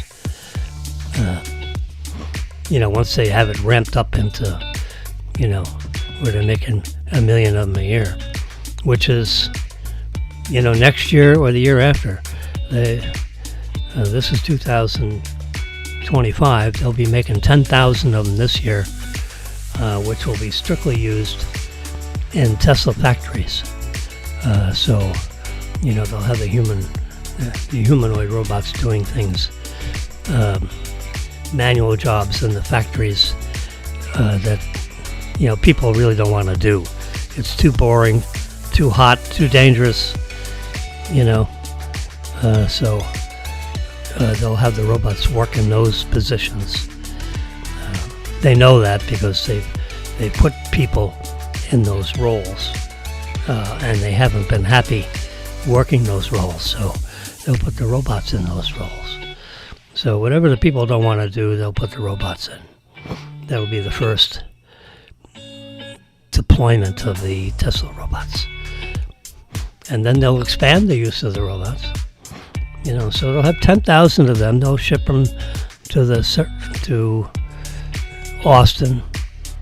They're making them initially in Fremont factory, Fremont, California. Then they'll ship a bunch to Austin, Texas, which is their newer USA plant, big plant. And, they'll ramp that up where they're making, 10,000 a month. So, the first year they'll make 10,000. The second year they'll make, let's say, 150,000. And then the year after that, they'll be making over $1 million. So you got 25, 26. So in 2027, 2 years from now, they're going to be selling or renting Tesla robots in a big way. And the reason why that makes sense for Tesla quickly is because of the robotics that is engineered into all the Tesla cars. The Tesla computer is basically it's a robotic car. Instead of arms and legs, it has 4 wheels. It's got 2 front wheels and 2 rear wheels instead of 2 arms and 2 legs. I mean, it's a real easy extension on how you can go from a robotic car to a humanoid robot, where they just take the same computer and put it right in the robot. So you have different actuators, to operate legs and arms and fingers, as opposed to wheels and brakes and steering and all that. So obviously different software control and different control devices. Mechanically it's obviously a whole lot different. But the battery systems are all worked out. The brain of the robot is all, engineered and tested. So now it's strictly engineering and manufacturing the different pieces, which they've done. They're on the third generation of this robot now. It walks around and, it's really, you can Google it and you see it. It's quite unbelievable. And they're coming to market with the robot for human consumption. Elon says everyone's going to want one. Every human being is going to want one of these to help with their chores and to, make life simpler. Yeah, whether you have the $20,000 to buy it, or I'd recommend renting it. So that way you always stay on top of the best devices, because a couple of years they come up with Generation 4. You can just swap out Generation 3 for Generation 4, and you don't have, this $20,000 investment in cash. So when you rather pay $200 a month or something, whatever the rental will be, that's yet to be determined, but I've heard numbers anywhere from $100 to $300 a month. So I'm just splitting the difference. Let's just say $250. I'd be very happy to rent one of those suckers for $250 a month. Yeah. Because it'll do things. It'll, say, hey, I'm going to call it Charles. I'm going to say, we were thinking about calling it Billy Bob. You got to call it something, right? We were thinking about Billy Bob. Billy Bob, will you get me a cocktail? No, I think we had fun trying to figure out what to name this stupid thing. So, which we don't have yet. This is like thinking 2 years in the future. I think I'm going to call it Charles, like your butler. Charles, would you make me a cocktail with fresh carbonated water, freshly carbonated water, and use bottle 39. I have my bottles numbered. Yeah, use bottle 39. So it'll look around for bottle 39. I'll teach it how to carbonate the water. You can put it in like training mode, and it'll watch what you do, and then it'll do it. You just have it standing next to you when you do it. And the next time I said, okay, Charles, do you think you can do this by yourself?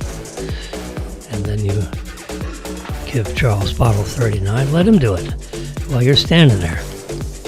And you can give him pointers while he's doing whatever he's doing. But he'll either be trained by a video. You can upload a video to him of whatever you want him to do, or have him watch you do it. And then I'll walk him down to take the trash to the trash chute. I'll say, Charles, follow me and take note, because you're going to be doing this. And I want you to take out the trash, but I'll do it this time. And then next time, you'll do it. We'll do it together. And then the third time, you do it all by yourself. But the first time, I'll show you how to take the trash to the trash room. Wouldn't that be cool? Charles, would you please take the trash to the trash room? And you got this. I just can't imagine the other people that live in this building watching Charles go in. I'm going to dress him up. I'm going to put pants and shirt on him. put a cowboy hat on him, or a cap, ball cap. And have him walk down to take my trash down the hall. and one of the people that live in the building passed Charles on the I would like to have a video of that. Oh my God, they'd be looking at me, what the hell? What is going on with this place? And then I'm going to teach Charles to go down and get my mail. And he'll follow me down there, and we're going to, Charles, this is how we get the mail. Here's the key. I'm showing you how to do it. The next time we'll do it together. The third time you do it by yourself. And I don't want you to get lost in the elevator. Okay? And if you get totally flummoxed, you can call me. Or go down to floor number 1 and I'll come get you. Yeah. So that's going to be 2 years from now, assuming the positive. So I'll be 82 years old and I'll have my own humanoid robot. And we'll teach Charles how to get the mail. All right. It's 11:27. I don't know about you, I'm getting hungry. So I'm going to go figure out what kind of lunch I'm going to have. Am I going to make some pasta? Or am I going to call China One and have some lo mein delivered? Ooh. Yeah, I could do that.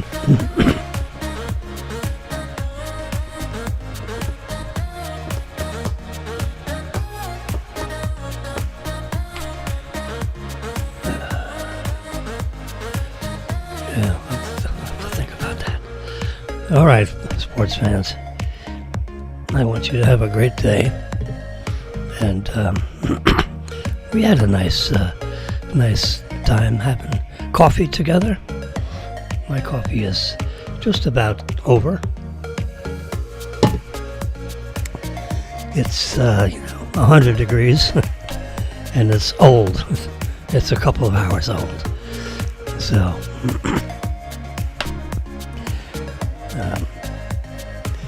you figure out what you're going to do the rest of your day. And I have to go to this. So uniformly what I do is this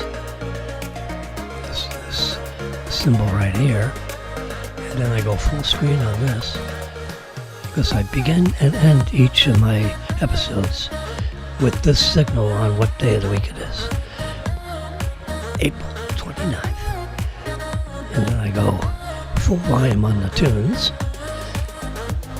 and then I finish. So